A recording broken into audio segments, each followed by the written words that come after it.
Hello everyone, this is Dhananjay Singh. Welcome to Arts Study Med EG. As you know that we have started history series of class 7th. This is the fifth lecture of chapter first, that is tracing changes through 1000 years. इससे पहले इस chapter में हम लोगों ने 4 lecture कर रखा है। अगर आपने पिछले चारों लेक्चर्स को नहीं देखा है तो डिस्क्रिप्शन में आपको प्लेलिस्ट का लिंक मिल जाएगा, वहाँ से आप पिछले चारों लेक्चर्स को एक्सेस कर सकते हैं। पिछले लेक्चर में हम लोगों ने डिस्कस करा था कि कौन कौन से बदलाव हुए थे समाज में और पॉलिटिक्स में, राजनीति के क्षेत्र में कौन कौन से चेंजेज आए थे इन 1000 सालों में। आज का हमारा टॉपिक है रीजन एंड एम्पायर, यानी रीजन किसको बोलते हैं तो वह क्षेत्र जिसके ऊपर कोई रूल करता है। जो एरिया मतलब पहले रूलर के अंदर आता था उसको रीजन बोला जाता था, उस राजा का, उस रूलर का वो रीजन हो गया, उसका वो क्षेत्र हो गया। एंड एम्पायर किसको बोलते हैं तो जो साम्राज्य है, ठीक है, जो राजा का राज्य है उसको हम लोग एम्पायर बोलते हैं। तो चलिए आज का टॉपिक शुरू करते हैं। Large states like those of Cholas, chapter 2 Tughlaqs, chapter 3 में पढ़ना है मुगल्स, चैप्टर 4 में इनके बारे में हम लोग आगे पढ़ेंगे, परेशान होने का ज़रूरत नहीं है। इनकम्पास्ड मेनी रीजन, तो ये कुछ राज्य जो स्टेट थे, जो राज्य थे, यानी कि एक तरह से साम्राज्य थे, ये काफ़ी बड़े साम्राज्य थे। इनके अंदर जो है काफ़ी सारे क्षेत्र, काफ़ी सारे रीजन्स आते थे। असंस्कृत प्रशस्ति, see chapter 2 for an example of a प्रशस्ति। तो पहले प्रशस्ति आप जान लो क्या होता है। तो प्रशस्ति मतलब होता है इन प्रेज ऑफ, यानी कि किसी की प्रशंसा में लिखा गया कोई बात। हो सकता है कहीं पे कोई, अभी क्या होता है जब कोई नेता पॉलिटिशियन आते हैं तो देखिएगा बड़े बड़े होर्डिंग जो है वहाँ के लोकल नेता लगवा देते हैं ताकि वो देख करके खुश हो जाए। तो वैसे ही पहले होता था, जब राजा के दरबारी लोग जो है उनको खुश करने के लिए उनके प्रशंसा में बड़ी बड़ी बातें को लिखवा दिया करते थे। तो वैसे ही एक संस्कृत का प्रशस्ति है, प्रेजिंग द दिल्ली सुल्तान गयासुद्दीन बलबन। गयासुद्दीन बलबन जो दिल्ली का सुल्तान था उसकी प्रशंसा में लिखा गया है, ठीक है। उसमें क्या एक्सप्लेन किया गया, that he was the ruler of a vast empire that stretched from Bengal god in east of Ghazni Ghazna in Afghanistan in west and included all of south India Dravida. तो उसमें बताया गया है कि जो गयासुद्दीन बलबन था उसका साम्राज्य इतना बड़ा था कि पूरब में बंगाल के गौर जगह से लेकर के बंगाल, हाँ, पूरब में जो है बंगाल के गौर जगह से लेकर के पश्चिम में गजनी जो कि अभी अफगानिस्तान में, वहाँ तक साम्राज्य था उसका। और जो दक्षिण वाला प्रांत था जिसको द्रविड़ा बोला जाता था, पूरा दक्षिण भारत जो अभी है वो सब उसके अंदर में था। ये कुछ बढ़ा चढ़ा करके लिख दिया गया था। अब आप ही सोचो, इस मैप में देखो, यहाँ से लगभग यहाँ से समझ लो यहाँ तक ये पूरा राज्य, इतना बड़ा एरिया पे तो कभी कोई शासन कर ही नहीं पाया, कुछ न कुछ छूट ही जाता था। लेकिन देखो इसमें प्रशंसा करने के लिए कैसे लिखा हुआ है कि पूरा जो है बंगाल के गौर से लेकर के अफगानिस्तान के गजनी तक और पूरा का पूरा साउथ इंडिया उसके साम्राज्य में था। People of different regions, Gaur, Andhra, Kerala, Karnataka, Maharashtra and Gujarat apparently fled before his armies. तो इन सब एरिया के जो लोग थे, वहाँ जब भी आर्मी आती थी तो लोग डर के मारे भाग जाया करते थे। इन सब बातों को जो है उसमें लिखा हुआ है। ये एक मैप है, provinces of Delhi Sultanate during Muhammad Tughlaq region according to Egyptian source Masalik al Absar, उसके बाद पता नहीं क्या है, Fi Mamalik al Amsar of Shahabuddin Umari. Sorry, मेरा प्रोनाउंसिएशन इतना अच्छा नहीं है उर्दू का, तो मैं नहीं पढ़ पा रहा हूँ।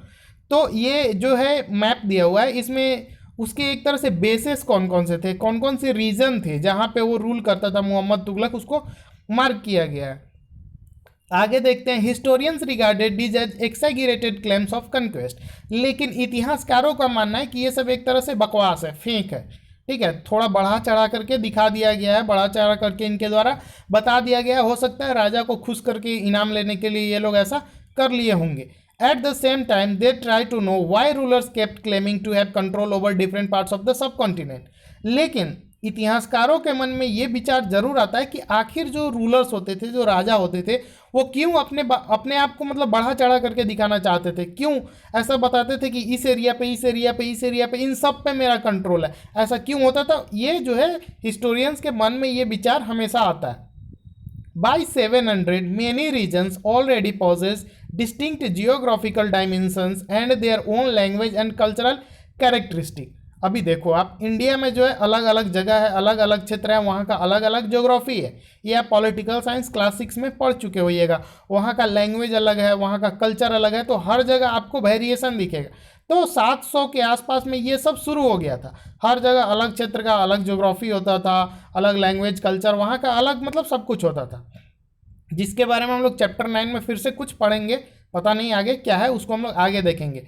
दे were also associated with a specific ruling dynasty.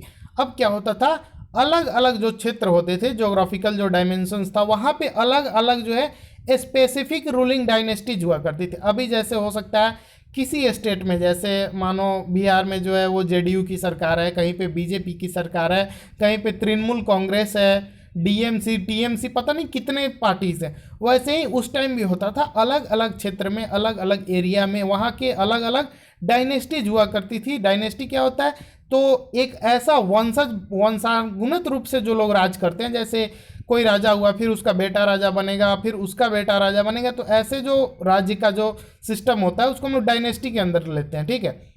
तो इस तरह से हर क्षेत्र में अलग अलग डायनेस्टीज हुआ करती थी। There was considerable conflict between these states. अब ये अलग अलग जब डायनेस्टी अलग अलग क्षेत्रों में रूल करेंगे तो उनके बीच में स्वाभाविक है कि कन्फ्लिक्ट होगा ही, मतभेद होगा ही, कभी कभी युद्ध होगा ही। Occasionally, dynasties like the Cholas, Khiljis, Tughlaqs, and Mughals were able to build an empire that was pan-regional, spanning diverse regions. तो कभी कभी इन्हीं सब छोटे छोटे जो राज्य थे, जैसे पूरे भारत में जितने भी सब कॉन्टिनेंट में जितने भी राज्य थे, तो इन्हीं में से कोई कोई राज्य जो है वो पावरफुल हो जाया करता था, बड़ा बन जाया करता था, उसके अंदर में अधिक क्षेत्र आने लगते थे। जैसे कि एग्जाम्पल में चोला हो गए, खिलजी हो गए, तुगलक्स हो गए, मुगल्स हो गए। इन्होंने क्या किया, पूरे भारत में अपना सत्ता स्थापित किया, यानी कि बड़े स्तर पर राज शुरू किया। पैन रीजनल यानी कि पूरे क्षेत्र को मिला करके इन्होंने राज शुरू कर दिया। पैन रीजनल का मतलब ये नहीं है कि पूरा जितना था, कुछ क्षेत्र फिर भी आज़ाद रहते थे, लेकिन मैक्सिमम एरिया पे इनका कंट्रोल हुआ करता था, इन सब राजवंशों का, इन सब डायनेस्टीज का। Not all these empires were equally stable और सक्सेसफुल।